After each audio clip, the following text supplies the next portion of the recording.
wake up. I'm doing something like literally they say it like 10 times on CNBC every single day. You can't time the market. You can't time the market. You can't, they want you to believe that. They believe it. They want you to believe it. You can time the market. You just have to spend all this time figuring it out. It was something that nobody else had done. I had no mentors. Like I literally was like broke, turning tarot cards over, showing my friends, look, I'll draw a stock chart today. It's not like I did it every single day at that point in my life, but I did it enough that I knew that there was something there and this is the direction I needed to go. So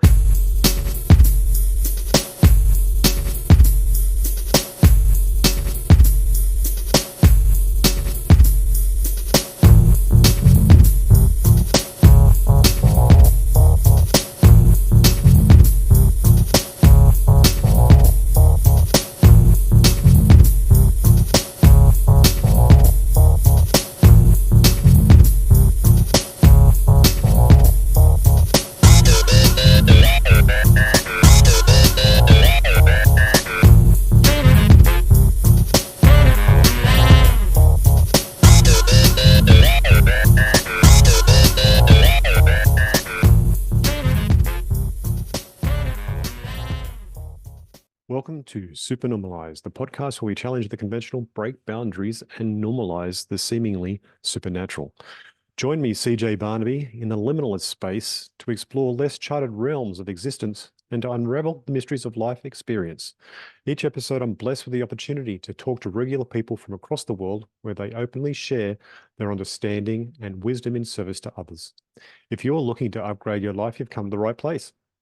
Be sure to like and subscribe, and I'll bring you great transforming conversations each week.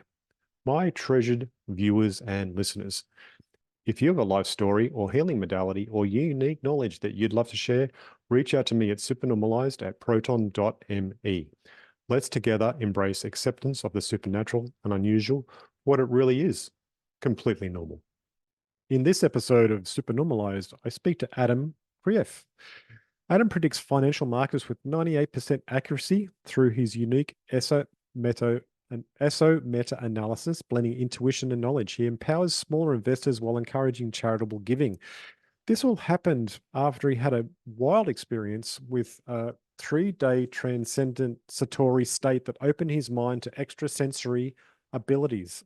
It actually started him on a new path in life. He was actually a trader before this, but this added a bit more salt to his method and allowed him to find new ways to empower himself and individuals with their trading. It was quite an interesting conversation, and I'm sure that you'll enjoy. So please enjoy the show.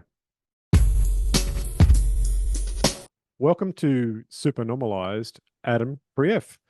Adam, thank you for coming on the show. I'm interested to hear your story because it's, again, a quite wild story, being touched by a mystical experience and then turning your life in a different direction. So welcome to the show. thanks for having me. Excited to be here. It's Excellent. a pretty wild story, actually. Um, So where do you want to if, start? Because I mean, you said that you had a lot of backstory to it as well. So how about we go yeah, from well, okay. back So, then? I mean, prior to the actual, it's a Satori. So I see it as a near-death experience, but there's not a lot of documentation because at that time there wasn't a lot of measurements of what had happened to me. Any case, so I call it a Satori, which in Japanese is a spontaneous awakening. And Yeah. prior to that, I mean, my life was pretty uneventful. I like went from one school to another school, one major to another major, went to 4 high schools, I went to 3 colleges. I changed my major like 8 times. I didn't know what the heck I wanted to do. I wasn't good at school. Everything I tried to do, like everybody told me, this is how you're supposed to do it. Whenever I try to do it like you're supposed to do it, I say it with a little snarkiness there because every time I tried to, it would be like the totally wrong way for me to go. Steve Jobs said, if everybody's doing it, it's probably wrong. Yeah. And it like makes so much sense to me now looking back at it. So that was prior to the experience. And I think really all of these failures kind of led up to this point in my life where there was like a pivot point because at the time I was on some antidepressants. They changed my dosage. Pills looked exactly the same, but they were twice the dosage. So I doubled the number of pills and the dosage of the pills at the same time, not knowing. And I Mm. was basically I was overdosing for about 2 weeks. I was taking just under a gram a day. Yeah, right. Um, yeah, so that kind of like that was a point where like I learned a lot of things, but that came a few weeks after the actual moment of like this near death experience. That was actually due to uh, uh, Adderall, actually. So I was taking Okay. Adderall and a antidepressant, but like I had this like weird, almost like I was going to jump out of my chest kind of feeling. I couldn't explain it. I went to the emergency room a few times. They did like a EKG. Everything was fine. And then one day I'm feeling this like I'm going to jump out of my body kind of feeling coming. And I was walking down the street and I just poof, everything disappeared. And I was in this like out of body experience uh where like at first there was just like nothing but my awareness. And then after that there was like, you know, there was a question of like to move forward or backwards, which I kind of think is like to be or not to be. And I obviously chose to be, and I came back. And then there was another question, which is like what to be. And there was all these like all these kind of like changes in my reality. Words had different meanings like when I came back. And the funny thing is I was still in mid-step. And that's why I mean there isn't really documentation for it. I was walking down the street, poof, gone. And so I did my homework at the time. There wasn't really anything about Wellbutrin at the time as far as overdoses, because it was such a new drug. Looking, you know, a couple of years ago, I look back, I did my research, and what happens when you overdose on that level of Wellbutrin is it causes micro seizures, which stop your heart. Right. Boom. That's exactly what I saw coming. I didn't know what was coming, but that's what happened to me. And I had this choice to come back. And that's the thing. You're in like the superposition where you can like decide what matters in your reality. Like if you choose not to decide on how something is, it can be so many things. And it's not until you like decide, oh, well, this is screwed up, boom, that it becomes that solidified reality. And people don't understand that. I think I had this out of body experience, which opened my eyes to like an underlying reality. It's a greater reality, which our reality sits within. Like it's a multi-dimensional reality or superposition. And so like you know that was like something that I couldn't even explain when it happened to me. I had no idea what happened to me. Words literally had like new meanings. I was like, I can't believe that I didn't understand this word meant this. Like, you know, and my what had happened is my third eye had blown wide open. And it's a period of time they call an akashic phase. I read a few places, which is where you come to remember all this stuff that you basically you'd forgotten from a previous life or something. You start to Yeah. remember all these things, you know. And so that's a period of time where when your third eye opens, you risk going crazy. You see all these synchronicities. It's like the early stages of your third eye opening. There's synchronicities everywhere. It's like these numbers keep following you. You don't know what it means. What does it mean? You look online, there's a million different people, angel numbers and all sorts of, oh, it might be the devil, you know. I mean, I came to a point of realization that I could set whatever that meaning was. And so that when it came to me synchronized, it already had a meaning. There was no doubt to it anymore. But that's because I had this understanding, this fundamental understanding, like of a greater reality that we all kind of like have our realities in, and they're kind of like intersecting, all synchronized, and we just don't understand. Like you and I, we haven't talked about anything world politics or like weather related, nothing, you know, and for all we know, we won't talk about it at all in this podcast. Who knows? Point is that what we don't talk about could be completely different in our two realities. And my belief is that that's actually the case. And when the world comes to understand that, it's going to revolutionize humanity. I mean, the kind of struggles that we go through thinking that we're locked into one reality are so, I mean, all of our pain, all of our suffering comes from a lack of understanding of our own reality, all of it. So my goal is really, I was a Wall Street broker when this happened to me, when I had this Satori, and I left Wall Street because I couldn't ignore my intuition anymore. Just like it was like a sin, because I understood my intuition was telling me to do something. I couldn't fight it. It's almost like fighting the universe or fighting God, if you believe in that sort of thing, you know. So I left Wall Street, and then it was after Wall Street where I had that period of time where they upped my dosage, because I was like I had nothing to do. I had no plan. I didn't know what I was going to do. But what I understood is that there was a point to everything. Like even my point of being on Wall Street at the time that I had this Satori, I never fit on Wall Street. I was always told to go after money, but I was always the intuitive guy that like nobody understood or took seriously. Like I was asking the questions everybody already accepted the answer for out of some book, and I'm like trying to figure it out on my own. And they're like, "Dude, are you stupid? It's right here in the book, you know." But like I understand reality now, because I did my own questions about it. And so my point is that when I was on Wall Street, the point of me being there is that if you could change the where the money, the majority of money flows in the world flows through Wall Street. So if you could change how that money is being directed when it comes through Wall Street, what it's used for, if you could change that to good purposes, to helping humanity, to helping the world, you would drastically improve everybody's reality by Yeah, doing that. exactly.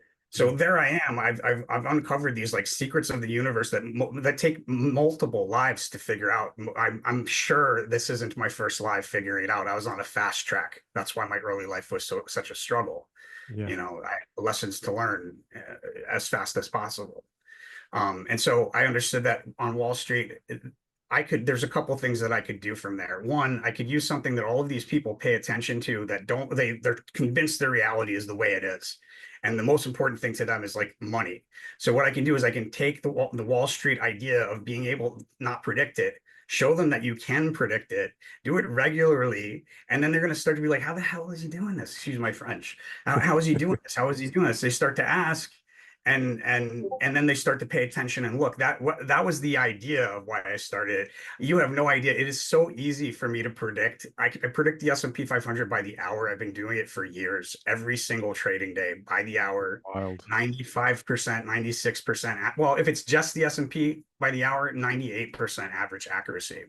Yeah, sometimes you have to give it like plus or minus an hour of wiggle room in some cases, but the sequence of events, predicting the high, the low, and everything in between, as well as where to trade.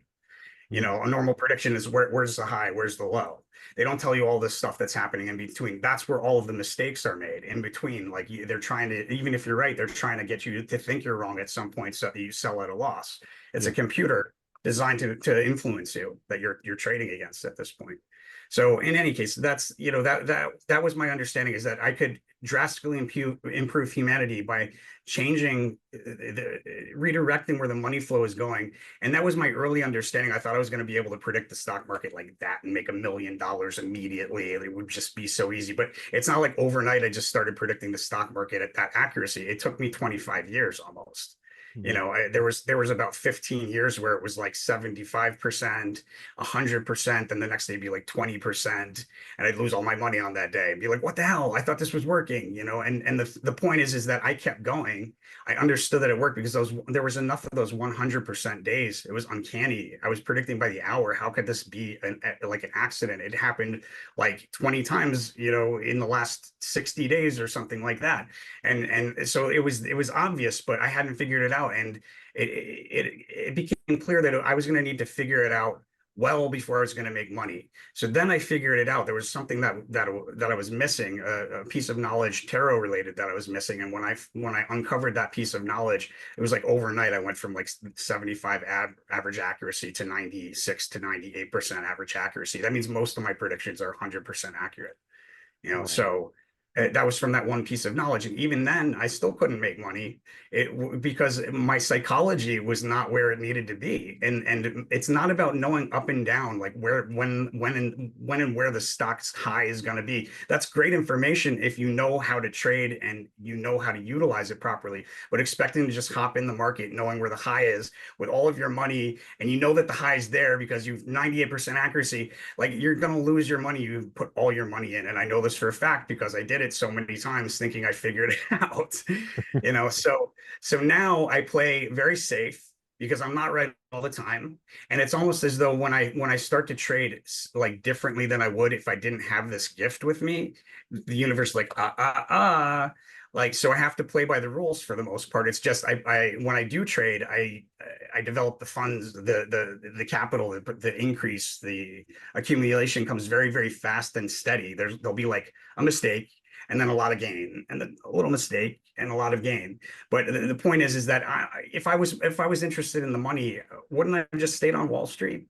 I mean, you know, to predict the stocks is so easy for me to do. Getting somebody to stop for like 3 seconds and like suspend their doubt long enough to go look at, there's literally like almost 3,000 videos on YouTube that are free. They're not all by the hour. Most of them are, but there's by the weeks, there's by the days, uh, and I leave the bad ones up too. There aren't very many of them, but like I got nothing to lose. There's no point in me trying to hide anything, because the point is for me to show people just how true what I'm doing is. And it's legitimately me utilizing extrasensory perception, a developed technique of extrasensory perception specifically designed for the stock market. And I developed that over time, but it's me using extrasensory perception regularly, consistently, and in such a way that it's practical every single day, every day. And people now pay me for this. Like they want to know about trades. I figure, hey, if you're going to trade this information, you want me to help you with the trade, then you've got some money. You can pay like a subscription, or you can send me a little bit afterwards, however you want to do it. So I have some like paid stuff, but it's like maybe like 5% of my videos. The majority of the stuff is really there to show people like, wake up. Wake up. I'm doing something. Like literally they say it like 10 times on CNBC every single day. You can't time the market. You can't time the market. You can't. They want you to believe that. They believe it. They want you to believe it. You can time the market. You just have to spend all this time figuring it out. It was something that nobody else had done. I had no mentors.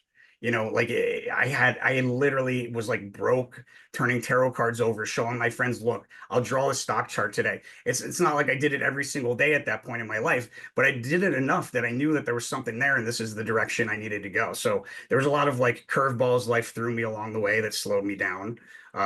You could say in the amount of losses I took figuring it out, you could say I paid for a doctorate in psychic finance pretty much. And so like all my capital went to figuring it out. Now I'm in a state where like all of my work and all of my effort goes towards these predictions and helping other people and showing people that you can do this thing that's so impossible. And then they some of them ask how, and that's what it's about, is to open up eyes for me. Again, I mean, I would have stayed on Wall Street. And, here's a backstory. You're going to love this. So when I made it to Wall Street, I was a college dropout. I made it to Wall Street. I'm at this boutique firm on 14 Wall Street called John Thomas Financial. Okay, the guy had just opened like 2 weeks before hiring me, and he had like this team of like really, really like cutthroat sharks, like slick back hair, like probably doing cocaine in the bathroom, and like I had this style of just talking to people like they're human beings. They teach you to talk to them, like bully them and push them around and make fun of them until they do what you want them to do. And I just like my first day on the phone, I pulled a hat trick, which is like unheard of. It means I closed 3 separate sales in my first day. And that's getting somebody who's never heard of my company or me to give me their driver's license information, their social security number, their bank account information, and authorization to transfer funds. And we're talking about like 30 grand, all in one phone call. I did that 3 times on my first day because I talked to people like they were freaking humans. Like, yeah, go figure. It just seems so obvious to me. But like these people are like brain dead. They just follow what the next guy did. So anyhow, long story short, that guy was awful. I realized that for me to be successful in that company, I needed to become something that I didn't want to become, and I needed to become it fast. So I chose to leave. They thought I was weak. They thought I like, whatever. He wouldn't have figured it out anyways. But point is that company is now gone. It's notorious from the industry. The guy is banned from the financial industry for life. He made it into Wall Street 2 with Shia LaBeouf. He's in the first scene in the opening credits, the bald guy walking around the table. Okay. That's literally him playing himself to a T. It's exactly how he is in real life, to a freaking T. It's the best thing because I can show all of these people who my jerk boss was. It's awesome.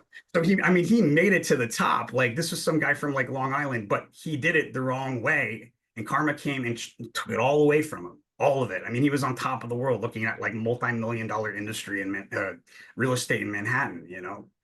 So I knew right then and there to go. And it seemed like the wrong decision, especially for a college dropout, but my intuition told me otherwise. And I had learned at that point in my life that my intuition is the shortcut in life. It may seem like I'm taking a slow and tedious role, but in the longer scale of things, it's actually going to be a shortcut. And that's exactly what happened, because I'm only 43 now, and I have like all this time ahead of me to use this gift to change the world. I'm just getting started, like just getting started, just getting started. But and hopefully this podcast will help me to do that. That's the whole point of me trying to find people to talk to about this stuff.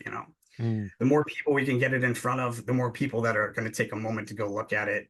And it's undeniable, unequivocal evidence. It's probably one of the largest psychic library or libraries of psychic evidence probably in existence. I know there's like a hardcover book library in Manhattan here, but this is like literally, I did it by the S&P every single day for like the first 1,500 uh predictions or so. It was like that was my control. I'd taken enough lab classes in school to understand that you needed to have like a control and some sort of like empirical like setup. So it was always the same system, the same prediction of the same day of the same stock. And over time, what I did is I started to post these on a website, and I put the stock chart next to the photo of the spread. And once I had like compiled like 1,000 of those, it was very easy for me to go back and look at like, oh, I also hashtagged the cards in each prediction, so that I could just type in my search engine on this website. I could just type in the name of a card. It'll bring up the card and all of the predictions, the one day S&P 500 predictions that have that card contained within it. And I could look at the stock chart, look at the card, look at the stock chart, look at the card. And there was undeniably a pattern there. And I learned it over time. Like not every single card has a stock chart. Most of them do. Most of them. Some of them are price level indicators. Some of them are event indicators, but for the most part, they're pretty much stock charts. So like I could flip a card and tell you what the stock chart's going to do. You tell me the time of day, or you tell me the amount of time, better yet, and what stock, and it's pretty much that. It's an uncanny gift. And my frustration is that people are so convinced of their realities.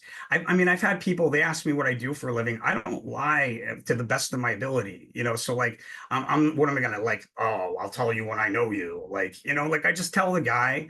And sometimes I get this jerk that thinks he's so smart and so intelligent that he automatically, I'm full of it, I'm trying to sell him something, I'm gonna eventually try and get him to give me his brokerage money so I can trade it for him in some Ponzi scheme.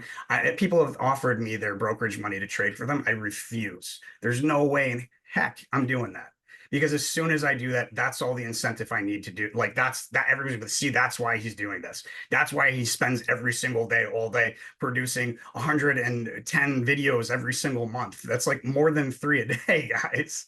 You know, who's got time to trade? Who's got time to BS? Like I'm trying to change the world here and provide unequivocal evidence, and I do it every single day, every day. Yeah. Wow. So by your own words, you're here to change the world by the sound of it. And you're doing that through the work that you're doing. That's a big thing. I mean, it's like you want to do a service to others through the financial markets. It's a multi life goal that I took vows for a long time ago, like lives ago. Uh, and I have some memories of these things based on some of the stuff that had happened to me in these near-death experiences. I had a 3-day okay, so they have epic dreams, they have lucid dreams, and they have dreams with false awakenings. I had a 3-day long epic lucid dream. It had 2 false awakenings. Am I doing that right? Two false awakenings in it. So I went to sleep and I woke up, but I was still actually in a dream and had a whole day. And it was an epic dream, meaning that you remember it like it happened to you yesterday, like all this stuff about it, so crystal clear. It was lucid because I gained like these like controls over my reality, and I thought I was going nuts. I was in a dream. I didn't understand. That's one thing. You don't have to know you're in a lucid dream to have a lucid dream. People don't understand that. Like I had like controls and powers, but I was at a point in my life where like this was almost a possibility. So like, I maybe didn't figure it out that it was a dream at the time. In any case, in that dream, I had visited past lives. Like there was so much that happened. and I ended up saying vows in one of those past lives, and it's all about service to humanity and helping other people. And you look at me, and that's not what you would. I'd imagine that's not what you would expect when you look at me. Most people look at me the wrong way. That's me, even from an early age, understanding that if I can get people to question their like assumptions, I'm helping to open their eyes. So like I'm very different on the inside from how I look on the outside. I'm playing a role. I'm like a sheep in wolf's clothing. You know what I mean? Maybe not a sheep, but a sheepdog in wolf's clothing, let's say. That sounds better. Yeah, so it's an interesting role. It's very isolating, but when you understand like that there's a goal, a greater goal there than just this one life, and like you've spent so much time on this goal, like why would you just give up now? I think the reason why I've come to learn all of these things is specifically because of all of the effort put forth in the past lives that I had. Like it's like I'm relearning. And because I'm relearning again, I'm relearning to relearn again. Like it's much, much faster and fluid. And it looks like I'm like clumsy and like bumping around and like falling all over myself through life. And then all of a sudden, voila. But it wasn't voila. It took like all this struggle and this effort and this isolation and poverty, a lot of poverty, because all of my money was going towards like, oh yeah, well, if you can do this, where's the money? Mm. Right. So that was always the question, which is prejudice, by the way. That's prejudice. Would you say that to a financial planner? You wouldn't say that to, oh, you're a great financial planner. Where's your money? Right. It's prejudice. People don't understand it's the most accepted, I think, form of prejudice this day and age. People like tell people they're prejudiced. It's prejudice. And sometimes they get offended. They're like, oh, well, you don't even know what prejudice is. I'm just like, are you joking? Like you made up your mind about me in 10 seconds, like that jerk guy I was talking about. He decided that I was full of it and that I was lying to him. And like, I'm like, dude, there's like 3,000 videos. You can go look at any of them. They're free and it'll show you. And he's like, I don't need to. I don't need to, man. Like, like whatever. Like, you're not going to scam me. Like, and it's like those people are like so certain of the reality that they can't budge in it. They can't grow. Yeah. So I'm trying to provide a question, something that will make them question that. It's much more complicated and much more difficult than it might sound. Mm. Really, Mm. much more difficult. It's almost impossible to get somebody to look at the evidence versus like predicting at this point is like something I do, like I make toast in the morning. Irony Um, of it. I never saw that coming. Never saw that coming. well, I'm curious because like you say you've got the 20 years of experience behind you with working up this method. Were you doing this all in secret, were you? Sorry. Were you doing all the working in secret? Like you're actually working for companies, but Yeah. doing this on the side? Yeah, well, so a lot of it was like me being unemployed, and then there was me day trading for myself, trying to make it with the system and make the money, but living off of it, making money, and doing the system all at the same time is really not realistic. I learned that the hard way, and then I went to marketing school where I paused on it for a couple of years, or not marketing school, marketing like management program, if you will, where they teach you how to run a business and that ended up being like a scam in itself where I got very, very high up in this like organization, which the greater organization is called Smart Circle International. And they have like thousands of offices all over just the United States, all incorporated under different names, because otherwise people wouldn't work with them. Because what they do is they tell you that you're getting paid a certain way, and they have all this stuff put forth to make it seem like you're getting paid a certain way. But I got to a point in the organization where most people have sacrificed so much that they just sell out.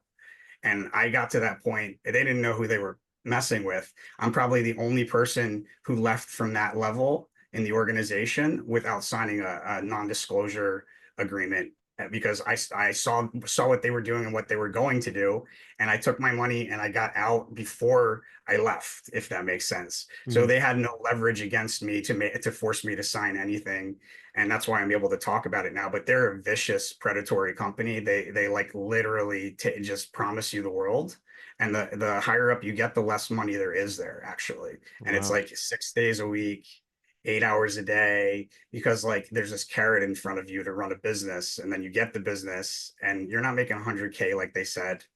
If anything, you're asking them for handouts so that you can keep running and giving them more recruits.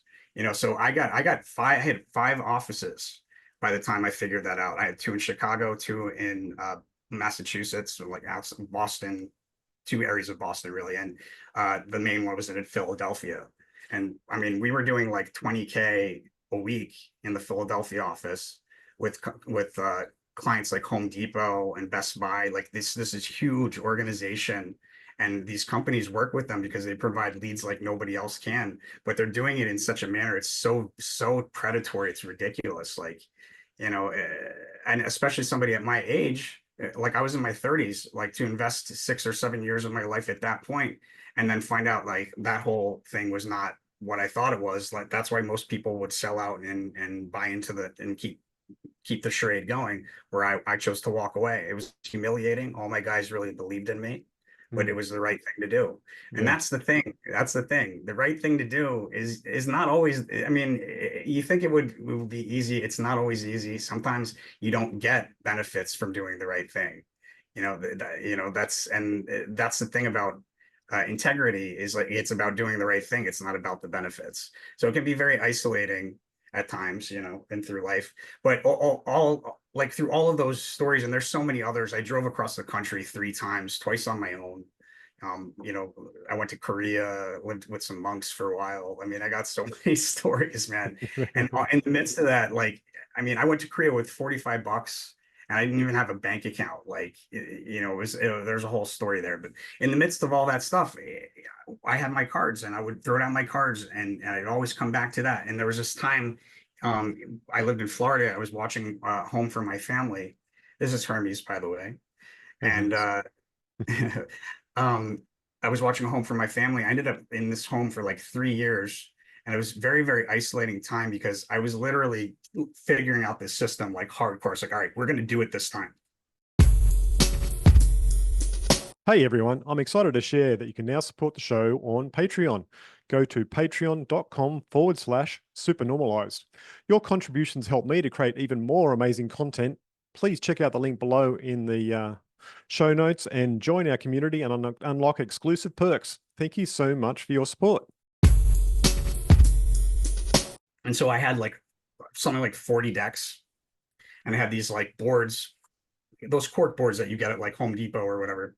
And I would do a spread for like the same stock this week, and then another spread would be this week, and then another spread would be the next week. And then I'd have a greater spread, which was overlapping those, which was a 1 month. And then I had like all of the months next to each other in a 1 year. I mean, I had like this room in my office basically turned into one of those like things you see in the movies with like the strings across the boards and everything. Like I didn't have strings, but it was pretty close. And it got to the point where I had to actually put like a curtain over it just in case somebody walked into the room trying to explain what was going on in there. Like, people see tarot cards and half the time they think like, devil worship, like right off the bat, which is just crazy. They're based on Kabbalah. I mean, they're based on Kabbalah, guys. Yeah. Which card deck do you primarily use with your work? Yeah, I actually the deck that I use is a little bit controversial.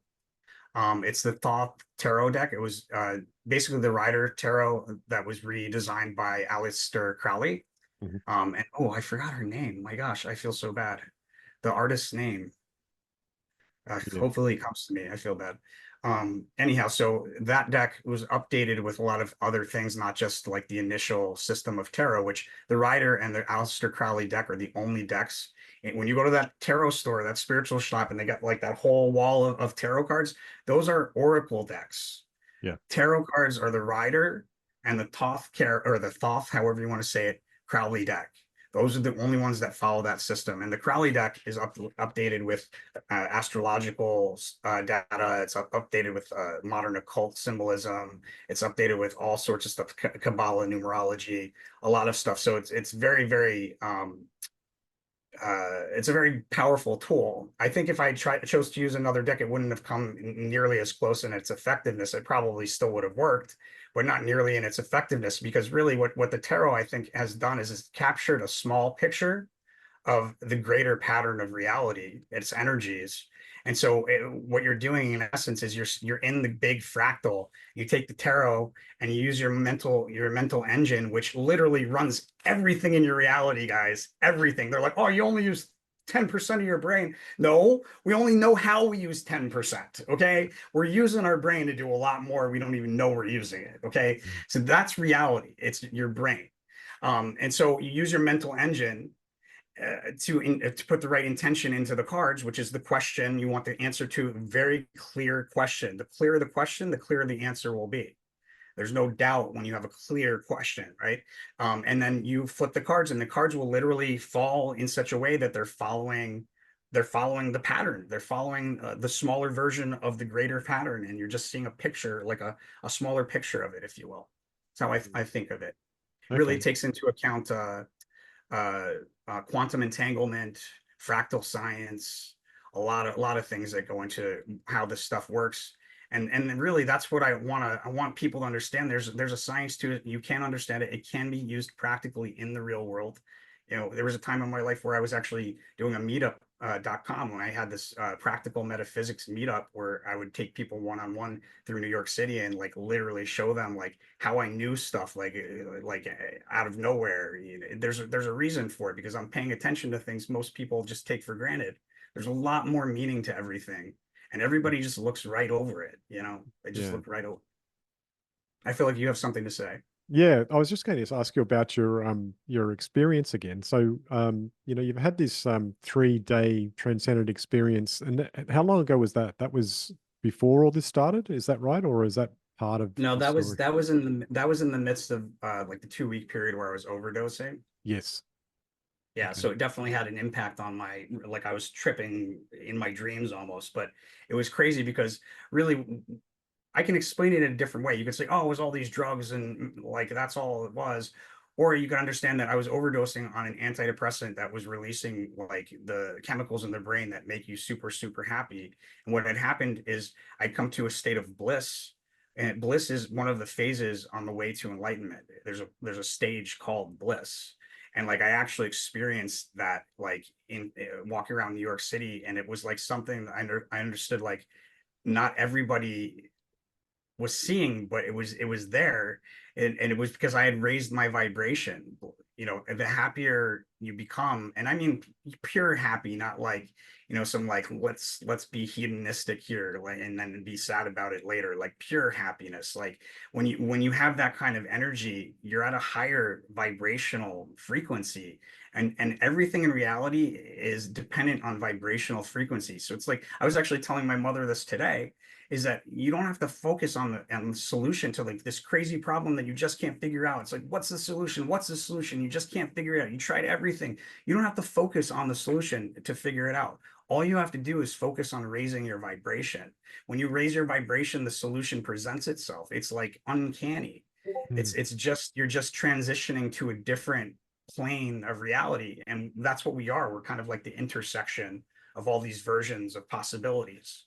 And we Hmm. decided that for somewhere along the way, somebody said to somebody, and they thought they were the smartest person in the world, and now everybody understands that this one reality that I see is the reality. It's the most like misunderstood. I mean, like the cause of so many problems in society and in like everyday life because people don't understand this. And Hmm. then you start to see the synchronicities in people. I'll explain that. People are like, oh, why am I seeing all these numbers? Why am I seeing all these numbers? That happened to me too. And I didn't get it at first, right? What that is you coming to a higher level of awareness. Those synchronicities are happening to you all day long, every single day. Everything in our life is synchronized. We're multi dimensions intersecting at synchronicities, right? So we're just becoming more aware when we start to see those, and the more and more of them we see, it's a sign that our vibration is rising, our awareness, our third eye is opening, our awareness is becoming greater than it once was, and that's why we're starting to notice those things. Like use those things, pay attention to those things, write those things down. When you focus on something, you get more of it, right? So if you're focusing on the result of a higher vibration or a raise to your vibration, you focus on the result of that. That's the end of that happening, right? So if you focus on it, you're going to get more of that result. And Hmm. I kind of uncovered that by doing it. I didn't really know what I was doing. I was just kind of intuition. Matter of fact, the day I had that Satori, it was about maybe like, I don't know, maybe like a half hour beforehand. I'm not even sure, but it was really, really shortly before that happened to me that I had this like epiphany about everything really does happen for a reason, because I was starting to see the reasons why these things were happening. And I was like, you know what? I need to remember this. I need to remember this and go write this down. I went to like a CVS or something and you got one of those little pads you can fit in your back pocket and a pen. And literally like 20, 30 minutes later, I had this Satori. When I came back, I had my pen, my pad, my pen, everything. I was scribbling as fast as I could because it was like, how do I put it? Life is like a trip. I don't know if you've ever tried psychedelics, but it's there's so much that we forget from just yesterday and we repeat it. It's like on repeat and we forget it. It's all a pattern. And so it's like I was in this greater understanding or this greater state of awareness, and I knew that it wasn't something that could last. Like I hadn't figured out how it was like a window into what it could be, but I hadn't figured out how to stay there yet. And I knew it was gonna disappear. So I was writing as much as I could, as fast as I could. I've got like, I don't know, 40 journals now, but that was how I developed. And there's this a technique called psychic journaling, which is one of the most common and effective ways to develop your abilities. One of the ways that I didn't have these abilities my whole life. I had intuition. I didn't understand how to develop it when I was younger. I didn't understand to follow it always. Like, it was like this hokey thing, intuition. Like, where are the facts? That's how I was taught. So I didn't grow up in a world with a bunch of psychics and like spirits and non-physical mentors, which really I have had mentors. They're non-physical mentors, but I didn't grow up with all that stuff. That all came from like one failure began another failure, became another failure, which put me in hot water, which forced me into a situation that catalyzed change. It was like all planned almost. It catalyzed this change. And then I had this window of what could be, and I had like the next 20 years of my life it took me to figure out how to make that like something that can be used regularly and practically in the real world. And now it's not like I'm like the grand master of my reality. I still have lots of old patterns that I fight, and sometimes they come back and I fight them off again. But you have to survive your old self long enough to become your new self if you're ever going to figure this stuff out. And most people aren't even becoming their new self. They're so convinced of the reality. That's it. All the growth is done. Wild, wild, love it, love it. Do you have any regular practices that you do to keep yourself in tune with this new self? Yeah, there's a lot of things. It's actually, it's something that takes a lot of effort. You have to regularly meditate. I mean, like on a daily basis. It's really good to do it in the morning, first thing, and then in the evening, right before you go to sleep. I'm guilty of not doing it so much in the evening, but in the morning, I do it pretty regularly. What you eat, you're intaking vibration. It's a really, really effective way to manipulate your vibration. If you're eating the wrong things, low vibration, death, things like that, things that have been through a machine a million times, like you're not giving your body high vibration resources. Like you eat something with prana in it, like a bell pepper or something like that, it's still got its life in it. And that gives you a higher vibration. The people that you spend time with regularly, well, the people that you spend time with, period, but the ones that you spend time with regularly really do impact like on a profound level, because you really become like a co-creation of what they see in you as well. um and that all goes right back to the way that reality really is. Like it's a co-creation. We all have a different reality, and we all have this reality that's real, and it's got to be the only one, because we don't understand how it could be more than just the only one. But we will someday. We will. Hopefully I will help to do that. Mm. So, can you explain your rule of karma and how that's influenced your approach to trading and helping others? Yeah, so it's really easy to start to do well, and then it's something in the back of your mind's like, oh, maybe I don't deserve this, like and then things start to go haywire. You create doubt, you create guilt, undeserving nature, and then like all of a sudden the system doesn't work. Like that one time when you put all this money down, it's because you're not treating yourself responsibly. You're not trading responsibly. You have to trade responsibly. You have to be respectful of it. You can't just expect it to like take off and everything will go the way you want it to. So one of the ways to really ensure that the main goal here, one of the main goals, transmuting the competitive energy of the stock market into goodwill, one of the ways to ensure that we're doing that is people who profit from this information, we ask that they donate 5% of the profits to, it doesn't have to be one of the charities on our website, but we have links you can just click and it's really easy to donate to them. Just as long as you're paying it forward is the idea. 5% paid forward, it keeps the flow of abundance going through the universe, and it effectively transmutes that competitive, toxic energy of the stock market into goodwill. And then 5% back to the channel. Hopefully, it keeps things interesting for me because, like I said, I really don't trade that much. I have seen myself doing it a little bit more and more because it really gets people like excited when I do it, but it's not something I can do consistently because literally 110 videos a month on average. Like, I'm editing them, I'm recording them, I'm researching them, I'm posting them. Like, it's, I have a team, but they don't do any of that stuff. That's all me. Wow, that's a So lot of work. yeah. Yeah. So there's that. So there's 5% forward, 5% backwards, which really is like a modification of a Kabbalic rule of tithing, which is 10% of all your income you tithe back out, and that keeps the flow going. It keeps it a good deed to make money, right? Making money can be a really bad deed, but it can also be a really good deed. It depends on who's making it, how it's being made, and what it's being made to do. It's an energy, a powerful energy. So that leaves people with 90%. When I was a Wall Street broker, I mean, these people, I was right way more than like my boss was. I mean, I had people buying Apple at $90 before, like the month before the iPhone, the first one came out. Wow. And my boss was like, how much higher could it go? Like, look where he got. You treat people nice and follow your intuition, you do all right. Oh, I just had a like where I was going with that. That's all right. That's okay. It's okay. We can keep on going. What feedback have you received from your YouTube followers regarding your predictions?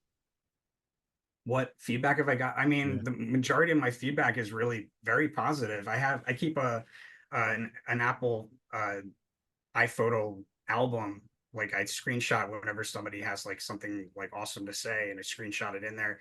But I mean, for the most part, I leave like negative. If somebody's trading my information, or they're a customer, or there's somebody who's been following me for a while and they have something negative to say, I would leave that there. That's probably happened like once or twice. I mean, I've been on YouTube for I think almost 3.5 years.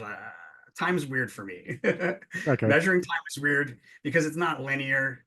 To me, it's kind of a silly concept. So sorry, Hermes is Oh, for the it's people listening, Hermes is a papa that's sitting on his lap. It's just so people know. oh yes. He gets a little restless. So what was the question? Oh, the feedback. So yeah, I mean, the majority of the feedback, I'd say probably like 99% of the feedback is positive. I get negative comments, pretty regularly, like every like 2 or 3 months, I'll get a negative comment, but 99% of the time that comment is from somebody that didn't even look at a video. They're literally like, oh, well, this person cold reads. And when you cold read, what you're doing is you're looking at a person's outfit and deciding what kind of wealth they have. And I'm like, dude, what are you even talking about? How am I cold reading a stock? Like what? Like, these people are ridiculous, and they think they're doing something good. They're like, oh, let's call this guy out. On TikTok, I got banned a couple of times because people, they look at you for 3 seconds. They're like, a stock market psychic scam report next. And so I get banned for trying to help people. I get banned for 3 months from TikTok for that. Like, it's crazy. Like, I call them witch hunters. I call them witch hunters because that's what they are. They're modern day witch hunters. You're not helping people. You're harming people. Don't judge. Judgment is not, it's not a good thing to do. Judgment is a sin. And as soon as you judge somebody, you've created that in your reality, that you've created that as their solidification in your reality. That's what an evil eye is when somebody has a really influential kind of like creator force, if you will, and they impact other people's realities profoundly, but they haven't figured out maybe that they do it. Like, they haven't figured out, they're completely irresponsible with it, and they're always focused on negatives, and as a result, they're creating negativity in the world. That's an evil eye. We can't help everyone. Yeah, well, we can try, but yeah, you're right. So your Eso-Meta analysis process, is there any future for you to turn that into something you can teach to others? Matter of fact, I've already successfully taught some people. Okay. So there's an ebook on. We actually took the ebook down. We were selling the ebook, but I noticed one error, and I said, hey, you know what? Let's change that error. Let's do an update because the system is up. It's really like evolved. It's constantly evolving, and so it's evolved since the last ebook. So we're in the midst of a second edition. But normally that ebook's there, and there's people that have been trading using the ebook. They tell me how they did phenomenal with this like reading that they did, and then there's people that follow me on. I do a live stream almost every stock market trading day between 3 and 4 p.m. Eastern time. I usually get on around like 3:15. And that's like free live commentary on stocks and crypto. And there's people that are there every single day, and they tell me, oh man, like I see this in tomorrow's reading, and I'm thinking because of this card in this placement, could it mean that this price level over here? And I'm like, dude, like how did you do that? Like I'm the one who's supposed to do that. Like, and it's like mind blowing. But you read the That's book, you cool. followed me. It's definitely something that can be done practically and taught to Yeah. other people. You know, Nice. Nice. if it was about the money, wouldn't I keep that to myself? Mm. Yeah, You right, know? right, right. So look, I'm a tarot reader myself, and I use the Thoth deck myself, and I have been using it since I was about 13 years old. Oh wow. With all that sort of understanding, I mean, how quickly would someone like me pick this sort of technique up? I mean, with your tarot understanding, you could pick this up very fast. It's the trading aspect that would slow you down because the psychology is the most difficult and critical aspect. And you Yeah. have to understand right off the bat, if you put your money in the market, you're going to be making decisions based on what if you lose it, like, or what if like I miss out on this huge gain. And those Mm. are both like really bad ways to make decisions. You want to make decisions with abundance mentality. It's something that you develop. You know, some people have it, some people don't have it. But when you get into the stock market, everything in the market, once your money is in there, is designed to keep it from you. That's the whole purpose of the stock market. Mm. Everybody else in there is taking it. And if you were a multi-billionaire and you were like, you had like thousands of shares of like Tesla or whatever, wouldn't you have a computer program that like was artificial intelligence, machine learning capability that was there to like influence all the other people trading by making these big moves that would do these things that get people to do the wrong thing when you want them to. I mean, I mean, all that stuff happens. Mm. It's Yeah. rigged in that regard. It's also rigged regulatory with this pattern day trading rule, if you ask me. That's another thing that's very difficult to get around. If you don't have at least $25,000, you have to trade very, very slowly. Otherwise, like the pattern day trading rule will force you to make decisions that you wouldn't have normally made, and you end up losing your money from that. I learned that the hard way. That's there to keep the little guy, to protect the little guy.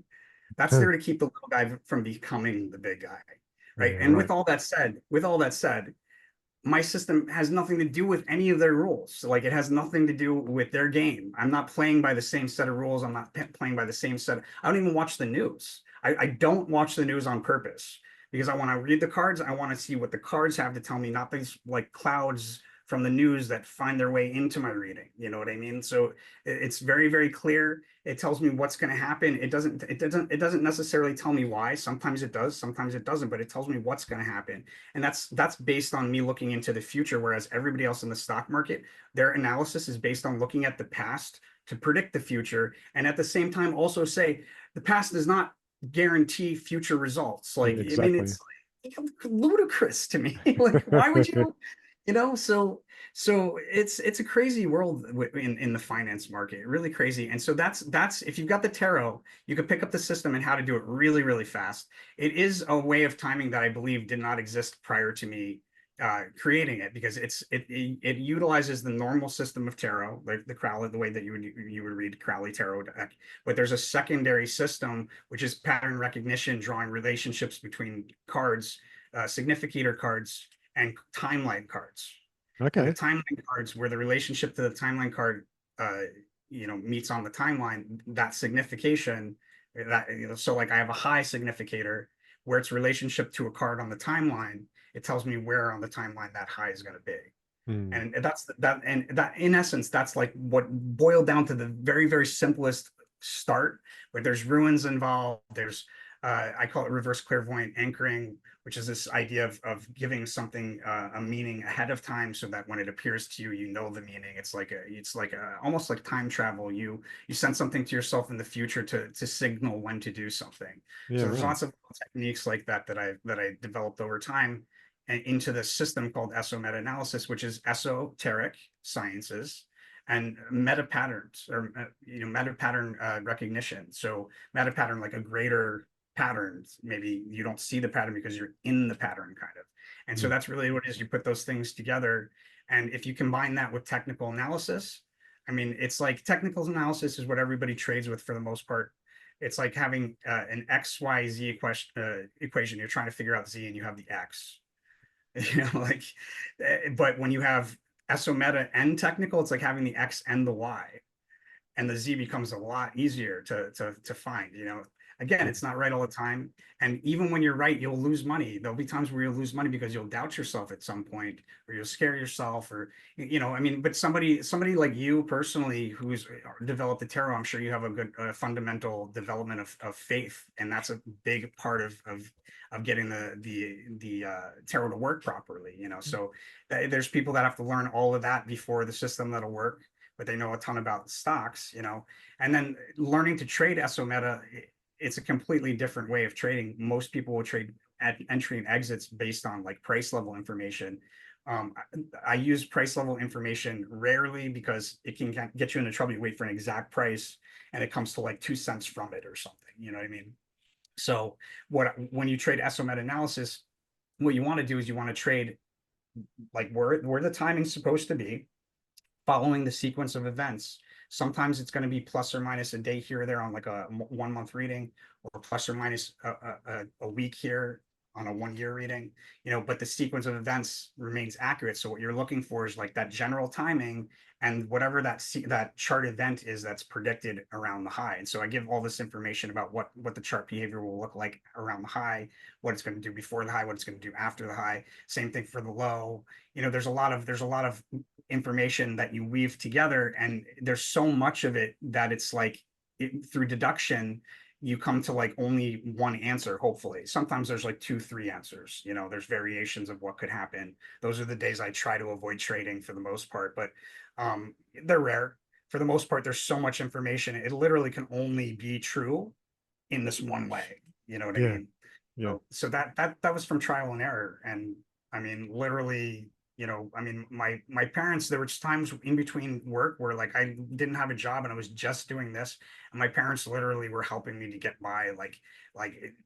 Just like I had watched a home for them for a few years. You know what I mean? There was a time where I was living in the retirement home for a few years doing this, which was an amazing place to live. But they retired, so I had to go. So, there was a lot of things that if I hadn't had the parents that I had, I wouldn't have been able to figure this stuff out either. Because really, it's more than a lifetime's worth of work to figure this out. Yeah. Wow, that's cool. So Adam, we've come towards the end of the podcast. How can people find out more about your process and basically trade along with you? Okay, so we have a website, TarotForTraders. So it's tarot like the cards, FOR traders like stock traders, TarotForTraders.com. It's the same for our YouTube channel, which is where the majority of our free videos are on YouTube. And it's TarotForTraders on YouTube. We got a TikTok, Investor Profit, but the most active one is really YouTube. And so you go there, the live stream, you can ask me any questions like on a weekday. And then we just have this new product that we developed, which is Discord alerts. Basically, we didn't develop it. Discord alerts is something that we just launched a few weeks ago that's become really popular, and that's basically me looking at my readings all day long, and when I see a trade, sending a Discord alert. And people are loving this stuff. I mean, because when I do trade, I mean, I have like a 96, let's say a 96% win rate on my trades. Brilliant. At this point. And this cracking the code on the trades is something that happened maybe like less than 2 years ago. That's how long ago. It's not very long, but it's very clearly something that I've cracked the code on, because the accumulation, the account charts go like this. So. Yeah, it's great that you've seen such great consistency with it, and all power to you, Adam. I really appreciate that you've shared your understanding and your information today. And thank you very much for coming on the show. Thank you for having me. There's also 1 week free trial on those alerts as well. Okay. Yeah. Thank you for having me. I love these stories, so I much appreciate this opportunity to tell these stories, and that was great. Excellent. All right. Thank you very much. I'll just say goodbye to listeners. I really like the way that Adam has expressed his understanding of his Eso-Meta Analysis here. And it does sound like something that could be very interesting. I personally have been a trader in the past. And as I did mention in the episode, I didn't mention the episode. I mentioned in the after talk that I have actually been, burnt a couple of times. But I've always been interested in the possibility that the stock market can bring. But with his understanding of intuition and using the tarot to be able to um, predict movements without all of the baggage that you see with other prediction methods. It sounds like it's something that could really, really work for me in a different sort of way. So I'm going to be following Adam and see what he does. And I might even start doing some more paper day trading or paper trading alongside to see where things turn out. And if it does work, I'm going to jump back in and start doing this tarot method. It sounds really cool. If you've enjoyed today's show, please, and you're on YouTube, like and subscribe. And if you're on a podcast app, give me 5 stars, say something really nice because that's what nice people do. That'd be very cool. And then other people get to hear these conversations. And if you know somebody that would be very interested in this conversation right now, please share it to them straight away. That'd be really good. Thank you so much for listening. And until next episode, it's bye for now.